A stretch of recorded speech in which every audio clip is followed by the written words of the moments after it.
And so I'm going to ask the same question to each of you just to start off. And we'll just do it, we'll go this way. So we'll start with Peter and then Amanda and Laura. So Peter, what is the business case for sustainability? Chris, that's a great question. For Delta, we view it as part of our core mission. Our whole, I'll say, mantra at Delta is no one better connects the world. And for us, we have to not just bring people and connect people around the world. We view ourselves as the ultimate globalists. But we have to actually treat our planet as if the planet is something that is going to be here forever and ever and ever. We certainly can't connect people around the world and hurt that planet. And so the way we think about it is it's important to the planet that we serve. It's important to our customers. It's important to our employees, and it's important to our owners. And if we don't succeed at becoming sustainable, and that for us means net zero as an airline, which is extremely audacious, and we'll talk about what that means later, then we have failed to be sustainable. Amanda? Well, thanks, Chris. It's great to be here today. When I think about the business case of sustainability, I agree with what Peter set up. But I'll maybe say it in another way. I think the reality is the world is changing. The environment's changing, people are changing, the communities are evolving.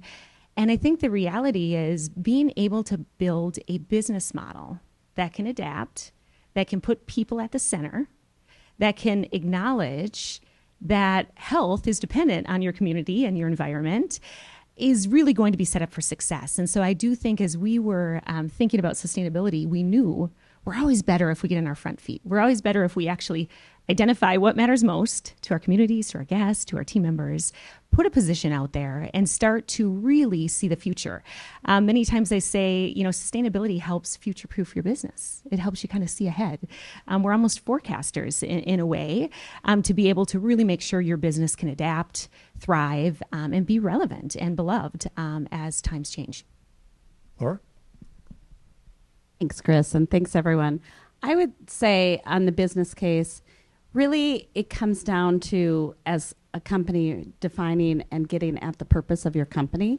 And when I was at Best Buy as Chief Sustainability Officer, we really led with sustainability and the big S of sustainability, not the small s, which is, really looks at environment, but on the social and environment and governance aspects of it, so the ESG aspects. And the Hubert Joly, when he was CEO, he would say, the purpose of the company is not to make money. The purpose, that's an imperative when you're a for-profit company. You have to make money. But the purpose of the company is really to do good in your society and the communities where you are doing business and making the world a better place. And he really believed that. And when Best Buy went through a big turnaround, and I was part of that, ESG and the environment and people, both the people within Best Buy and the people in the communities, were a center part of that strategy of turnaround. So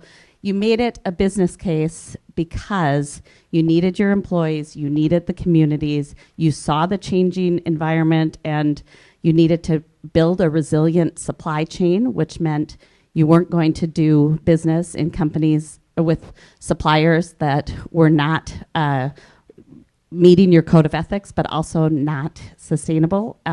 So you really looked at it from that leadership aspect. And certainly you looked at ways that you could better your programs that also helped your business. Not greenwashing, but you looked at ways to grow and help your business that had a direct tie to your business. So for Best Buy, that was easy. Energy efficiency and energy efficient appliances and creating, more scope for that. It was also the electronics recycling program. So these were some of the examples. And that's just one case because I worked there. But when I'm consulting with companies, that is another piece that you talk about. Like, what is the purpose of your company and how is that defined? And then how can your efforts in large sustainability, ESG, both better the company but better the communities that you're serving. So, Amanda, so let's go from the, we got the 30,000 foot overview. So bring it alive to us, what this actually means in reality. Give us an example of sustainability at Target. Okay, so when we were, well, maybe I'll back up. Target has had a history of being a good company, right, in terms of our philanthropic giving, in terms of our commitment to community.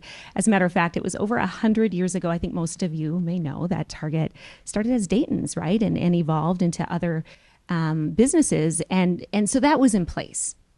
But the reality is we had an opportunity to actually decide, okay, where do we actually want to use sustainability as a way to create value? And I think that's the shift.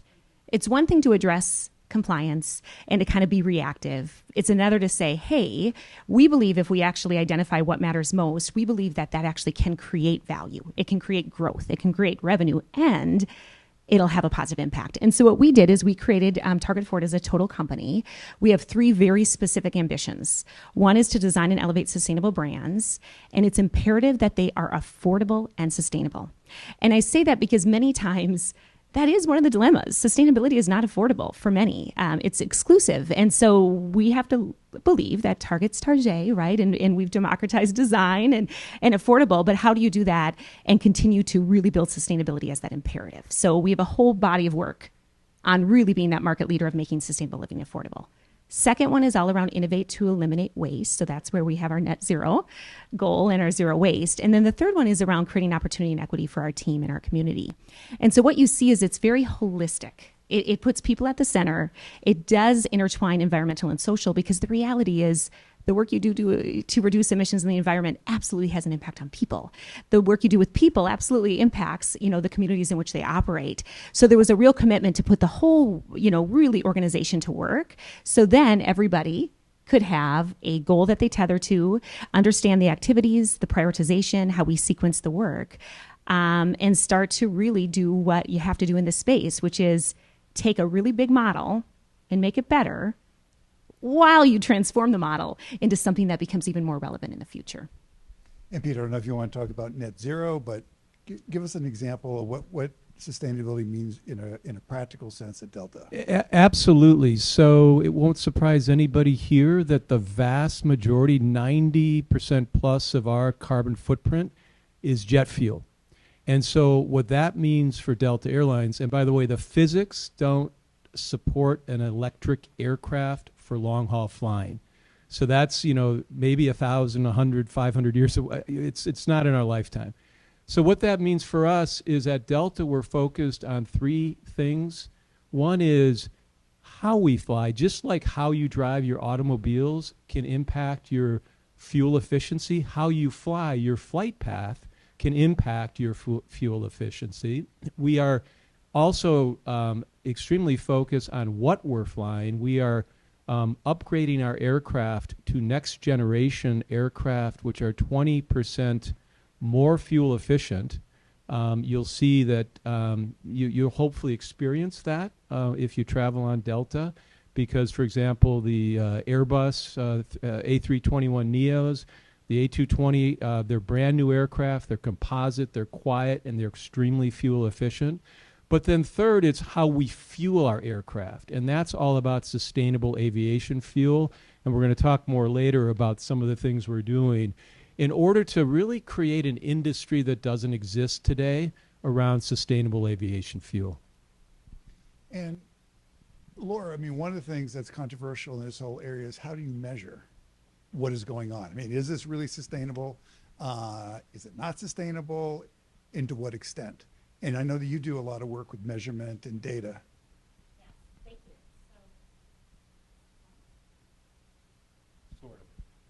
Sort of. There it goes. So I'm also on a company board, a company called EcoVadis. And EcoVadis has 120,000 companies in its network. And I know Delta uses EcoVadis as well. But what they do is it's a technology company that looks at supply chains and 21 different attributes within your suppliers, but also in your company on environment, human rights, labor, your social stances, your diversity, your governance structures, all of that. And so companies that participate can go out to their suppliers and say, we want you to be evaluated to really look to see if you're walking the talk as well. And it has a whole system of both ratings that it gives to companies. So you just really know, too, where your risks might be in your supply chain, where they can be improved, and who the good ones are that you want to do business with as well. So there's that piece, which is kind of the behind the scenes piece for companies. And then there's the transparency.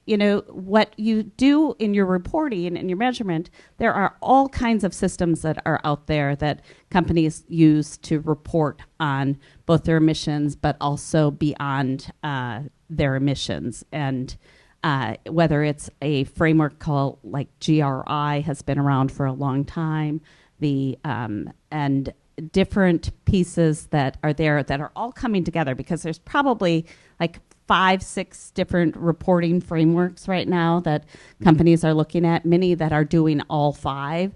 And I know that these guys wish, and I'd wish that it was more easily combined where you could have kind of one reporting framework, and it's easier for consumers or the public to be able to look and say, okay, they're a good player, they're a bad player, or they're a mediocre player. And what I tell anybody that I'm consulting with is you really have to decide in your leadership journey where you want to be. Certainly, many of my clients are leaders, but how far you lead. Do you want to lead? Do you want to compete? So you look at everybody in your same network and say, okay, they're doing that, I'll do this. They're doing that, I'll do this. Or do you want to just comply? And that's kind of been table stakes. And compliance now is ratcheting up because of different reporting frameworks. So you're seeing in Europe that they have very advanced frameworks to report on, things that are beyond what even the leaders here in the U.S. were doing, that they're going to have to really report on and be transparent because they're doing their global business. And California has just passed laws that look at your emissions and having to report those emissions levels too as companies. So the compliance is ratcheting up. So with you are the leader, now you're coming back down to compliance. So staying ahead of compliance was always a key for us as a company when I was at Best Buy, but also for many of my clients. So that compete is where everybody wants to be right now. And then if you can lead through, like the sustainable aviation fuels is such a great example. And you do it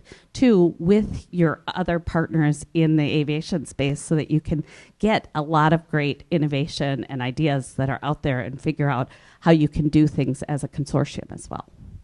So Peter, because so what is the state of sustainable aviation fuel? I mean, is this something that when I'm flying to San Francisco in March, am I going to be on sustainable fuel?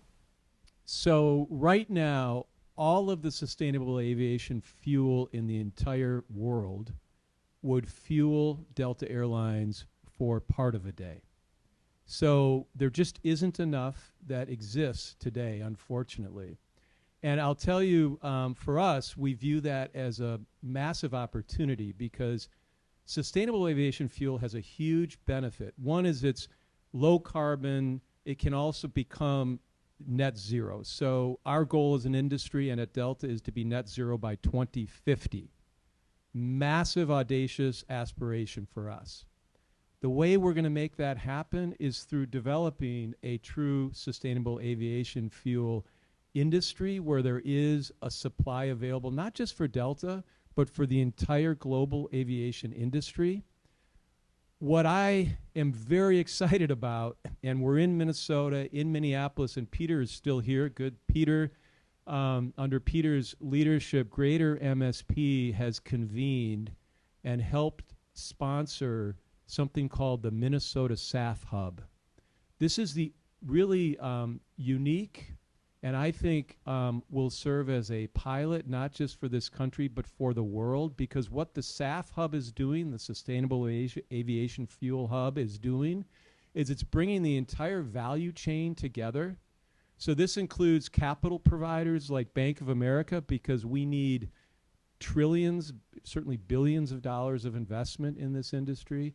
It includes Delta Airlines. We represent a demand site. We need the fuel. It includes Xcel Energy, one of the leading providers of green energy in the country, if not the world. And Ecolab, which is a great technical company, R&D. They're doing a lot of work around just sustainable use of products like fuel, and they provide a lot of support to the fuel industry. That, combined with the University of Minnesota, the corn growers, the soybean industry, the soybean growers, is creating an incredible group that's really myopically focused on one vision, and that is to fuel every flight from this area, MSP, with some, may not be all to begin with, but some sustainable aviation fuel. If we can do that successfully, which really involves creating some facilities that are refining feedstock into fuel, not food, feedstock, waste into fuel. Minnesota we have so much to be proud of as a city and state, and I lived in Minnesota for 25 years before I moved to Georgia. This is going to be the model that everybody's going to look at and go, we want to use that same playbook in order to provide sustainable aviation fuel for our community. So not yet, Chris, but soon, coming soon. Okay, so Amanda, make something clear. So here we have, a focus on something like sustainable aviation fuel, which when you think about the airline industry, that's like the core, right? When you look at something like Target, you have, I don't know how many suppliers, but tens of thousands, hundreds of thousands of suppliers around the world. I mean, what does sustainability mean? Because you can have one set of suppliers and one set of divisions that can be have sustainable practices, but what about other divisions, other suppliers? So when you have these large ecosystems, what does sustainability really mean? Yeah, it's such a good question, and congratulations. That's really exciting. Thank you, Amanda. Here's what I'll say. Target is a multi-category retailer, so we have fresh food to hard lines to apparel to home to, pretty much every category you can imagine, and we do have thousands of suppliers. And unlike Delta, the majority of our emissions are actually our Scope 3 emissions, which are not the emissions we control. So those are the emissions that are either upstream or downstream within your value chain. Our Scope 1 emissions and 2 that we control, we have already shown a 35% reduction from our baseline, and we won't get into that now since 2017. But Scope 3 is where the majority of our emissions are. So we have a bit of a predicament. And then if you then break down the emissions, the majority of the emissions are in materials, like what the products are made of. Then it would go to manufacturing, and then it would skip to the guest use. What do they do with it when they're done with it? And so one of the things we did to start was, and I think this kind of is nicely aligned with your story, is you need to get everybody on the same page. So the one thing we did ask is every one of our suppliers, especially our top suppliers, to set their own science-based target, to set a Scope 1 and 2 goal. And we had a goal to have 80% by spend. We'll share the results of that in our report this July. But I can tell you that was just step one. Like, that's an input. Like, just get people on the same page. The magic now is seeing what happens when they set the goal and they actually build the activities to reduce water, to really start to look at their manufacturing process, to look at sustainable materials and all of the different factors. And I say that because we are starting to see innovation, right? And we're starting to see how partners that have set the target are now, again, seeing the really big picture, which is how do you innovate? How do you actually create efficiencies? How do you save money? And how do you create something that's relevant and irresistible to the consumer? So a couple of examples I'll share is within our apparel category. We have pretty nice market share in that category. And we have a goal that we have 2 of our brands that will be designed for circularity by 2025. Define circularity. And what that means is the items need to be designed with zero waste, and all the materials and everything need to be thought through from a durability, recyclable, reusable, and the ability to repair. So that would mean that, if you buy something at Target, you would know that you'd be able to do something with it afterwards, and you also know that it was designed with that principle. And we are working with suppliers now that have set a goal and that are really innovating. And I have Universal Thread denim on today, and not just because I'm here. I would have had these on anyhow because they're affordable and amazing. But I share that because then you look at what we're doing. Okay, we now have suppliers that are using sustainable materials. Great. We now have suppliers that are doing denim without water. Amazing. We now have some suppliers that are innovating the design to be more inclusive and make an adaptive jean where they're actually removing pockets for those in a wheelchair. They're actually thinking through zips on the hem. We're actually working with a supplier, EonID, to actually put a digital footprint within the apparel. So you actually can track it, see where it was made, see what the footprint is, and then you can only imagine what you can do with that data over time to actually build the infrastructure to actually do the repairing or the recycling or the reusing. We have another partner, Cirque, that's actually taking the end-of-life materials and turning them into new apparel. So again, they can take the old apparel, break it down, and create new apparel. Now, again, we're talking about a major ecosystem that still needs to be built. We're also investing in, technology and innovation in apparel to reduce emissions. So I share all that because step one is you need your supplier base to set a target. You need to start working on innovation to reduce and really find a way to get to that circularity. But I always remind the team, we're a retailer. We also need to find the joy of, finding products. And so how do you actually look at it through the lens of growth and innovation? And when you can do that, that's when you really start to unlock the team. So it's been pretty incredible to see the progress. So, Laura, listening to Peter, listening to Amanda, I mean, this is exciting. There's a lot of cool stuff going on. But I think it's fair to say there's been a sourness over sustainability.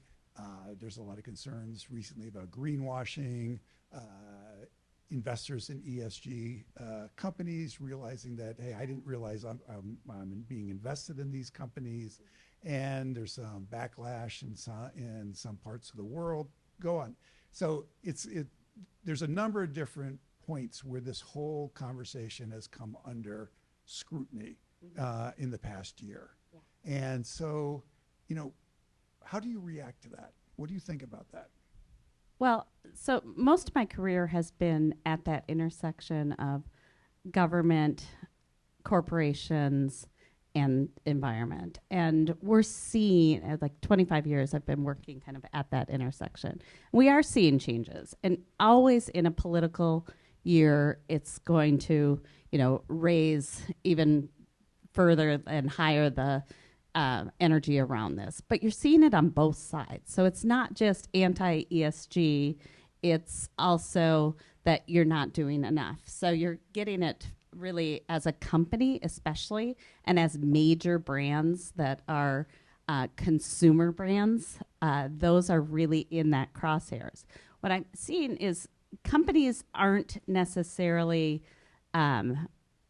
first of all, they have accountabilities in place to address the greenwashing. That's the transparency of the reporting and setting those goals and being transparent on if you're meeting or not meeting those goals. I mean, it's really important to also fess up when you've set a goal of, say, 60% reduction in your emissions by 2030, and you can say, gosh, we're not on track. So to be able to say that and then say, and these are the things that we're going to do, is an important piece. From the investment standpoint, you're also seeing it on both sides. One thing that I'm working with, too, in my consulting is I work with a lot of private equity firms that are actually investing in growth companies in the sustainability space. So I'm consulting with them, and the board that I'm on is a company that is in kind of this growth phase, and I sit on the board with investors that have put their money right at this to say, this is not going away, this is going to be here to stay, and we're going to invest in these. So you're seeing a lot of venture capitalists and private equity that's involved in this area. It may be behind the scenes, it may be climate tech, and you're not seeing it as much. Companies are tending to stray away in the U.S. from the terms ESG because you're seeing this with really kind of this political case mounting in different states, not Minnesota, but you are seeing it. And And so companies are straying away from the terminology of ESG in the US and saying now sustainability or going back to corporate responsibility as kind of their terminology instead of ESG. But in Europe, especially, and even in Asia, ESG is still the terminology that they're using. Amanda, Peter, anything to add? Well, I would just add on the greenwashing, don't let perfect be the enemy of good.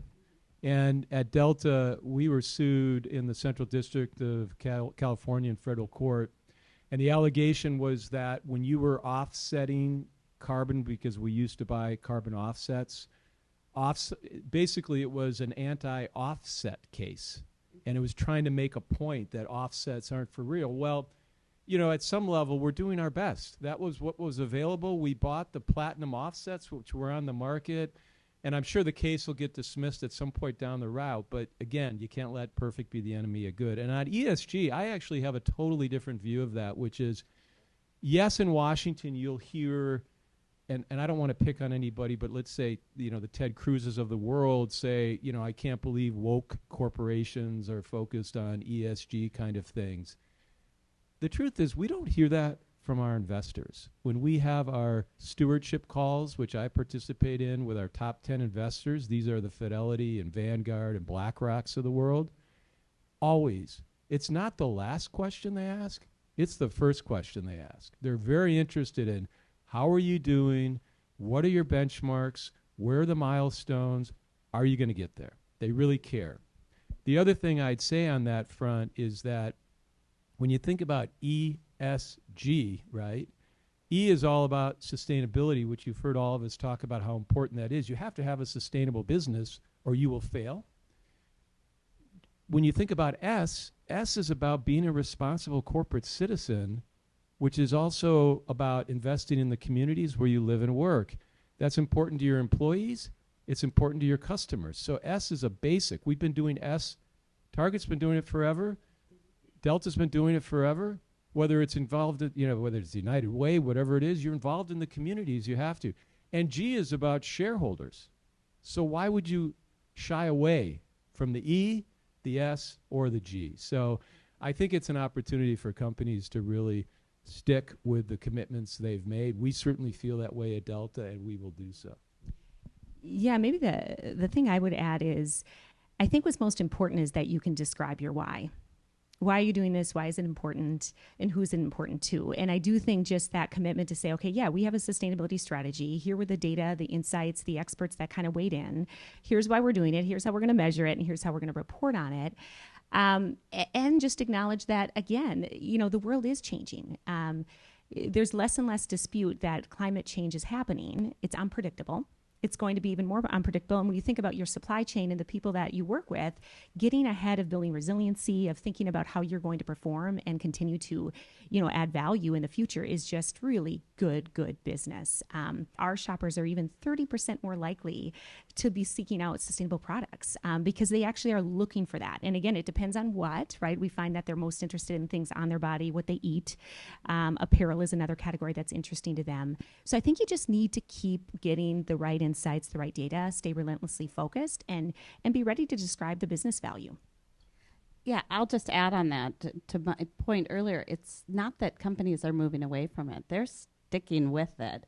They're just talking about it maybe a little bit different, and it will go back. But it's become, and to your point, Amanda, the why, it's also what I go back to with the purpose of a company is if you stand with the purpose of your company, then you can describe that why pretty easily. So why you're in this, why you're doing what you're doing, and that's what you stick to when shareholders are coming at you maybe from both sides on this. You can describe your why. Okay, so I have a whole bunch more questions about sustainability, and then we are going to open it up to your questions. But I want to make something, exercise the moderator's prerogative and do a little bit of a right-hand turn, and then we'll come back. But my question is for people who are interested in joining this field or entering this field of sustainability. What advice do you have for them? What are the opportunities here? How can people get themselves involved as an employee or a small business owner in the field of sustainability? And I'll just start with you, Peter, and just work on down. Well, what I would say is some of the biggest, I'll say, challenges and potential innovation work out there is in this space. And at least in the airline industry, a lot of it is engineering related. And so to the extent that you're interested in a field where you really want to change the world, I would encourage that path, because we need smart people to help solve, at least in our industry, some of these big challenges, because we're not going to be net zero without some serious technological breakthroughs. And some of it is involved, I mentioned long haul flying. Well, short haul flying, there could be electric aircraft, but there has to be a lot of work done. Right now we're seeing a lot of progress on the air taxi side, but that's an area that I would definitely weigh into or lean into. But in terms of, otherwise, if you're working at a company and you're interested in sustainability, at least at Delta, we have something called Green Up, which is a business resource group. It's our largest business resource group. This is an opportunity for employees to get together and talk about how can we help move the bar and improve Delta's sustainability, and they help us on stuff like recyclability projects and having electric plug-ins on campus. If you don't have that at your workplace, go start one, because it wasn't that long ago when someone came to us as a leadership team and said, hey, we should have this BRG, Business Resource Group, and we started it. Now it's huge. So go and start it. That's the way things tend to happen around here, I think. Yeah, I mean, here's how I look at it. I think everybody's in sustainability at this stage. And my advice would be work for a company that's taking it seriously. If they're taking it seriously, every single job in the company is going to be focused on sustainability. And again, because you're going to have goals that require everybody to think about efficiencies, to think about really innovation at that intersection of people and good environmental stewardship. So I think we're at a very exciting time where, if you're interested, I would say find the companies that are prioritizing it, because you'll find that you will play a role. I like to say a lot, my team is small and mighty, because the reality is the goal is that the business understands this topic, that everybody is upskilled, that they understand as they're making a decision that's good for traffic, good for profit, that they have the same knowledge on if it's good for the planet or for people. Like they have the same type of inputs that allow them to make really good decisions. So I would just say, if you're interested in it, amazing, we need you, because really everybody needs to be part of this if we're going to make the transformation that we need to. I really like that you're saying that all jobs are sustainability jobs, because I see that as well.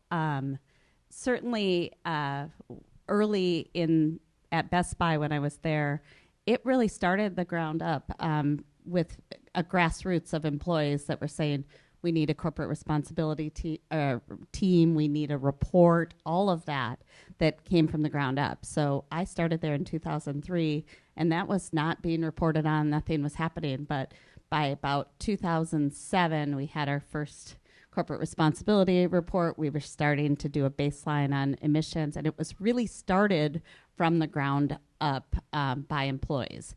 So while you want to be in a company that might be leading, which is great with any of these, there are opportunities in companies that aren't to be at that ground up. I came into Best Buy to start up government affairs. It wasn't to be the chief sustainability officer. So you grow within your roles as you learn the company and as you can influence the leadership of the company.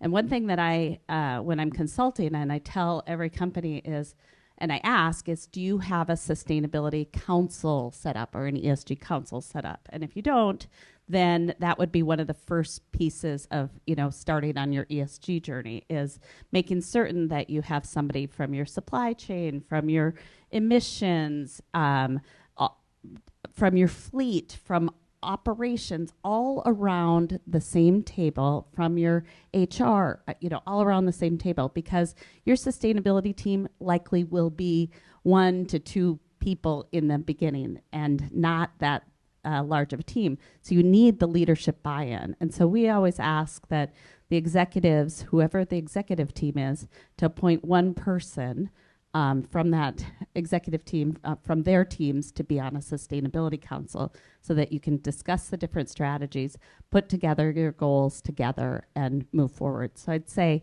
there are opportunities there. The other thing that's kind of cool is right now I've been working with Steve Kelly, the former Commerce Commissioner and State Senator, on building out a sustainability certificate program at the University of Minnesota. So it hopefully will be launched next fall, but it crosses over with the Humphrey, the Carlson, and the Institute on Environment. And so you can get your certificate in sustainability. It's like either as an executive or as a grad student, and it's 14 credits, so it's not that involved, but it's something that will give you kind of that leg up. I didn't have a ESG course to rely on when I was, building this. You learned it as you went, but now there are resources for you to actually get educated in this to then bring that into a company. And we've created the first ESG course at the University of Minnesota too, that Steve Kelly and I teach together on in fall semester. That's open to anybody, but it's really grad students right now from the Humphrey and from the Carlson School, kind of a crossover, and will be one of the tenets of the sustainability certificate too.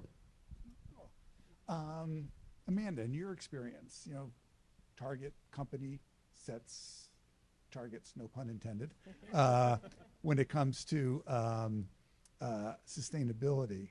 So what have you found is key to actually meeting those targets? The challenge of a target. What actually helps the company achieve that?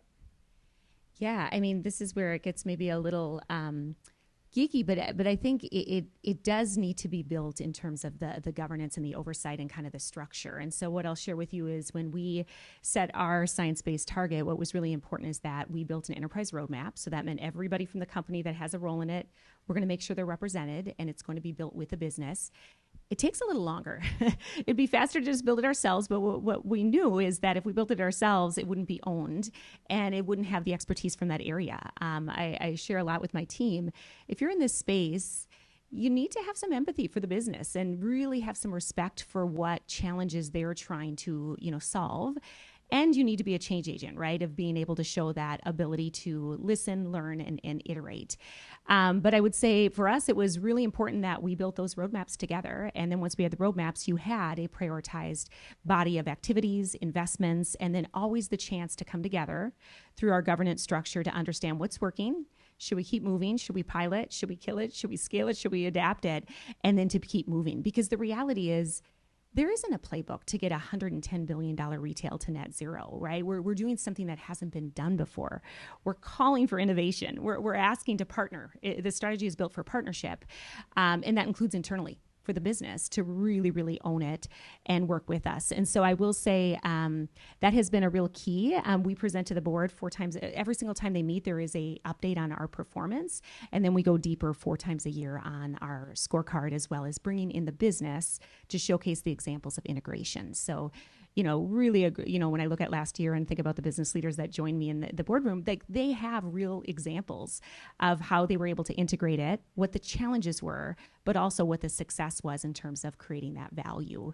And so I would just say, I think the key is you need to let go. You need to, bring the expertise, but you really need to get everybody involved. If everybody is not involved, the reality is it's really easy to do this when it's easy, when it's convenient, which occasionally that happens.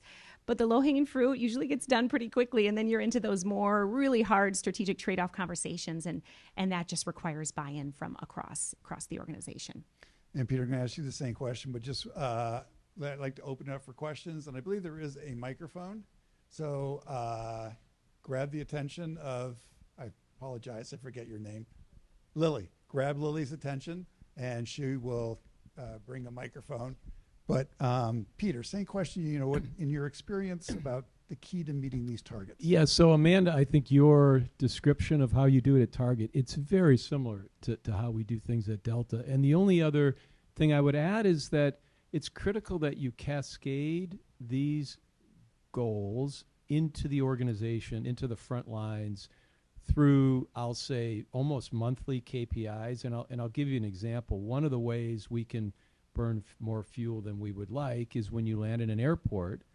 If it takes time for the APU to get hooked up to your aircraft, you're using jet fuel to burn and to comfort the cabin. So we need our front lines to understand how important it is, right, to get that connected so that that's what then you rely on instead of jet fuel. And that requires, candidly, monthly KPIs that ultimately our frontline folks who are bringing the wing walkers, they need to own those goals. They're not going to do it because the leaders say this is a big sustainability goal. It has to be built into their operational goals. Please. Thank you for this amazing dialogue. I have a question that I'd love to have each of you answer. I'd love to have you talk a little bit about the intersection of resilience and sustainability. Oftentimes, resilience is described as sustainability plus. It's responding to the impacts of climate change in a way that the company, the corporation, the business will thrive, despite what is going to be happening, even with the uncertainty that is part and parcel of that for the next 50 to 100 years. There's something called, which I'm sure you know about, is the Water Resilience Coalition. It's a CEO-led coalition of businesses who are looking to work together to deal with the shortage of water and the impact of water and the stressors because of resilience, because of climate change. And so as you are doing your sustainability work, are you embracing and expanding that work into resilience, or is it like a parallel track that you're going to be doing? I can start. So it's definitely a yes, both, right? So I'll give you a great example. In the U.S., you have seen different storms happen in different communities, and the reality is we have an incredible frontline store team members that respond in pretty incredible ways. And I can give you an example of recently in Florida where they not only were able to take care of the team, to be able to take care of the consumers, they repositioned a store for a moment just to meet the team members' needs. That was all driven by the culture and the team to say, okay, we know we need to get the store open. Our stores are actually pretty resilient. When you look at it, we don't usually have a trouble because we've designed into really resilient stores. But the reality is if the employees don't have what they need, they can't open the store. They can't, then people can't get milk, can't get baby formula, et cetera. So the idea that, okay, we need to switch this and actually make sure the team members have resilience, not just the store. You're spot on. It's a ripple effect of looking at how we're all dependent on each other to be able to function. That being said, we did do an analysis on our entire kind of global supply chain to really understand where that is today. So we not only can improve our ability to react, but we actually can anticipate where we actually need to make investments to get ahead of it. So I don't have a lot to share yet. We're still working through more of those examples, but I love that you brought it up because, we're great at reacting, but the reality is we want to get ahead, right? We want this to not be a game of reaction and compliance. We want it to be a game of, okay, we're creating value. People are really thinking through it through the lens of how do we anticipate. So it's a great question. I'll just add on this that I always look every year at the World Economic Forum has a, risk report. And it comes across from all different sectors and the government and leading CEOs. And over the past few years, environmental issues have been, up there in those top 10. This year it is too. Extreme weather is the top one across all the sectors of a concern for everyone. But also under there is really political unrest. And so when you're building resilience in your company, it is about the environment and the extreme weather, and you're looking at that in your supply chain, but you're also looking at what's happening in the Red Sea or what happened over COVID where your supply chain was impacted. So you're building different routes to be able to get your goods and your business to create it to be more resilient and more sustainable in the long run as well. So resiliency, I look at it as really that longer term thinking in all those different areas. It's not just, climate, which certainly we're talking about here prominently, but it can also be this, unrest that we're seeing right now, which is really, hindering movement of goods right now and getting those to the necessary places to be able to do sustainable business and to address these issues. I love the word resilience. If you were to be at Delta, one of the core lessons of COVID, where we went from basically having the best year start for a year in our history in February of 2020 to burning $100 million of cash every day. So think about that. Existential threat for us. We survived COVID somehow. In looking back, we survived COVID because of the resilience of our people. So after that, we all kind of gathered and said, well, wait, we know how key that was and is to our success. So what do we need to do to make sure that we continue to develop that as really a core characteristic and part of a behavior? And a lot of that for us at Delta is tied to well-being and making sure we're investing in our people. We brought in our first chief health officer, a cardiologist from the Mayo Clinic, and he now has a whole team that's focused on basically investing in the well-being of our people so that resilience can be something that you walk into the airport every day as part of your toolkit, because we are seeing, and you mentioned weather, one of the things we're seeing are more weather events. And when there's a weather event in the airline industry, we call that an IROP, which is an irregular operation. And you think about what that's like if you've been in one, right? You're diverted to another airport, your flights don't go anywhere. The stress associated with those events for our airport people, for our pilots, for our flight crews, it's quite significant. And so we're making sure that everybody's got the tools to deal with that kind of event and change. And as we look at the world changing from a climate perspective, we're planning more and more that that's going to be a reality. And so we have to be thoughtful around, you know, making sure that we have the right backup crews, because crews time out, making sure that we have, you know, the right resources available for our airport folks if there's a day where the storm just sits and pins everybody in. Those are all things that we're thinking through, but resilience is the key. Thank you, all of you, for the really interesting, great conversation. Really nice to hear about the internal goals as well and carbon or net zero plans and strategies, and also the kind of business to business and talking about supply chain issues. One of the things that I found really interesting or really exciting in terms of progress with businesses is also businesses working internationally, demanding that the places that they're going to set up shop or set up, say, manufacturing centers have to have a entirely 100% renewable energy grid or electricity grid. And I've seen that came up yesterday here. I know I'm coming from Canada, and we've seen that there, like, as really pushing our provinces to get 100% renewable. I'm wondering if that's ever come up as conversations within your companies, or how far off do you think? I mean, that's mostly coming from European companies, I think, right now. But do you feel that that's sort of the next stage we're going to see here, like companies using their clout to change policies in energy grids? I can start. Well, we absolutely know we need to transition our supply chain to renewable energy, but the reality is the complications by country of production vary. A great example is Vietnam. We have a lot of great partnerships with other brands that also have production in Vietnam, and we're working together then to say, okay, outside of the supplier base, how are we working together to actually, to your point, make that happen? But the reality is, you know, that's the work that needs to happen collaboratively, right? Like our influence in terms of the size in a country of production, we're pretty tiny, even though we're a really big importer of the U.S. So I would just say, you know, we can take that offline in terms of sharing some of the specifics, but I think there are some countries that are just more in a better spot for some of that work, because you really need that full ecosystem to be working together. You can't go alone. And I do think that what we're finding is, as you look at our country of productions, we're assessing where they're at, we're assessing who's in the factories with us, and then we're starting to build that round table to be able to have those conversations.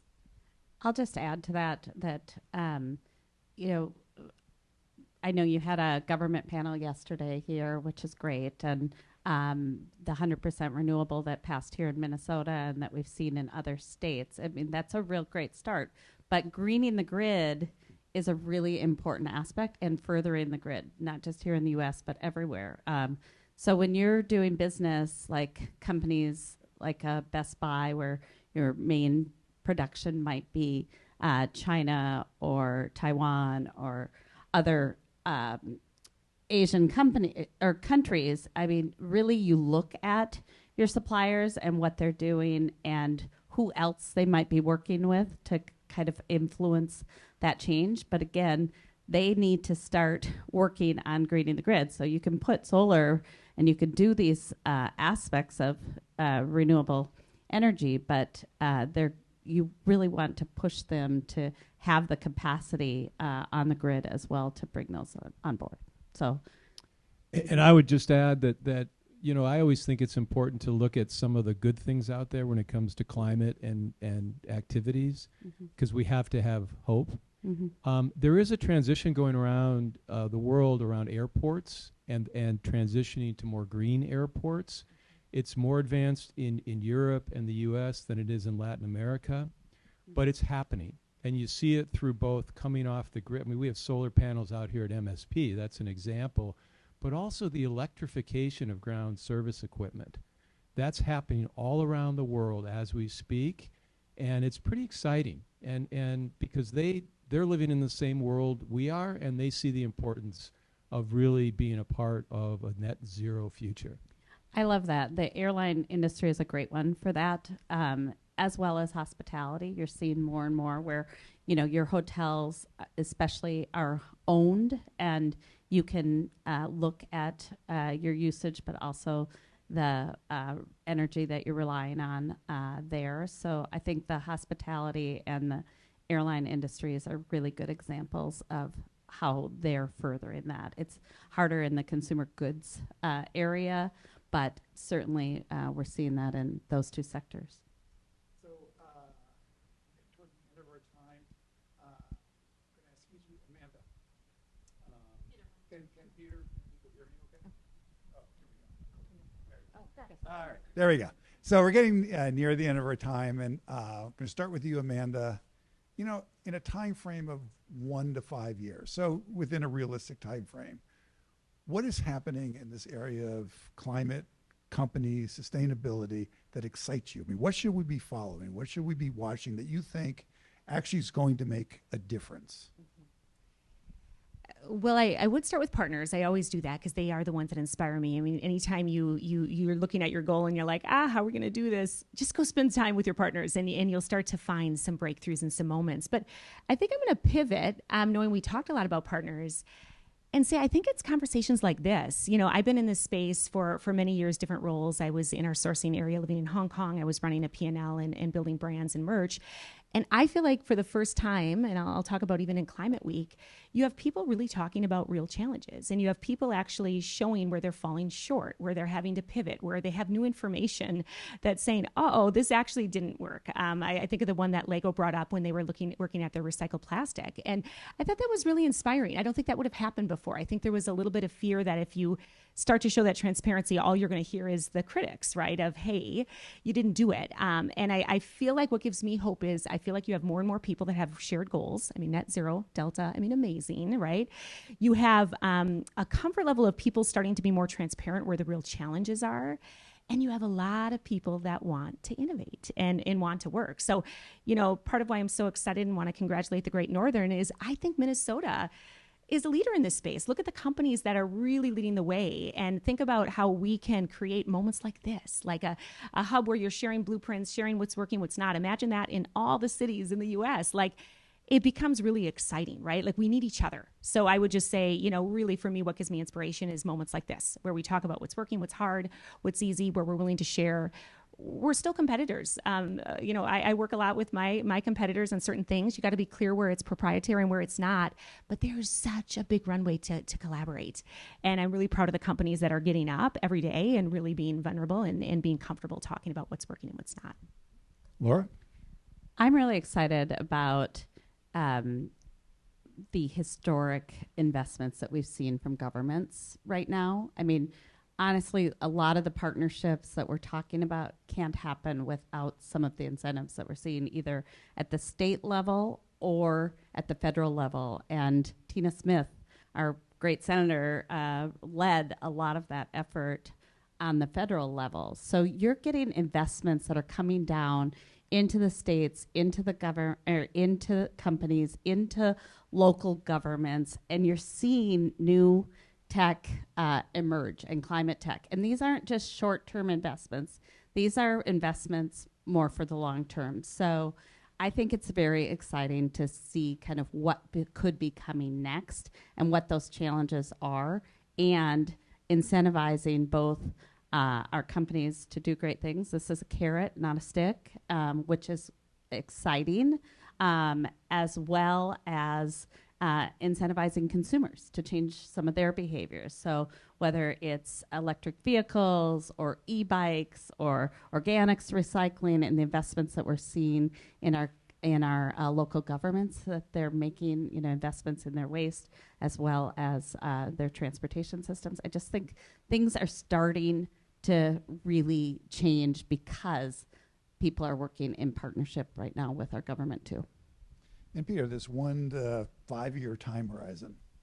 So I'm going to echo what's been said, which is I'm most excited about the public-private partnerships, and in particular the focus that they have, that we all have. So these are the corporate leaders, the political leaders, the policy leaders. There's a consensus among all of these folks that this is a nut that has to be cracked. And when you take the Minnesota version of this, Minnesota's amazing at solving big, audacious, difficult issues. And I feel like 5 years from now, we're going to look back on this sustainable aviation fuel hub, and we're going to say, wow, look at what we were able to do because of this partnership. And I have to put in a thank you to Governor Walz and the legislature, because they specifically passed an incentive around the blending and producing of sustainable aviation fuel in Minnesota, which is the reason why, I mean, Delta, we operate in every state. We could have been a part of a hub wherever. This was the state to pick, and that was why. And 5 years from now, that will make the difference. So we share all of the same moment of, I think, optimism, which is great. Well, Laura, Amanda, Peter, thank you very much. Thank you for your questions and your participation. And we've reached to the end. So whether the speakers know it or not, they're going to be available for additional conversation at FICA downstairs, FICA. And stick around if you're staying for the next session, which is Building Community and Connection Through Winter Sports. This is going to be a really cool discussion. It's professional climber Graham Zimmerman and also Anthony Taylor. And so that's going to be really interesting. You can check in at registration or via the self-check-in feature. And of course, you're supposed to consider making a donation to the Great Northern. Okay, so we've done that. And the programming, it runs through February 4th. So check out the full lineup at thegreatnorthernfestival.com. And again, thank you very much. You're a wonderful audience.